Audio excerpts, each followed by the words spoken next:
બનાસકાંઠામાં ભમરાનો આતંક જોવા મળી રહ્યો છે। 50થી પણ વધુને ભમરાએ ડંખ માર્યા છે। ઢીમા ગામે શોભાયાત્રા દરમિયાન આ બનાવ બન્યો છે।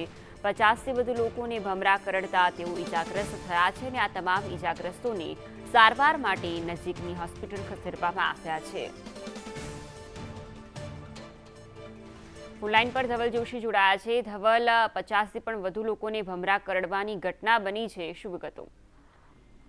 જી ચોક્કસથી વાત કરવામાં આવે તો બનાસકાંઠામાં ભમરનો આતંક છે તે સામે આવ્યો છે। મહત્વની વાત છે કે બનાસકાંઠાના સરહદી વિસ્તાર એવા ઢીમા પંથકમાં ઘોઘા મહારાજની પ્રાણ પ્રતિષ્ઠા મહોત્સવ હતો।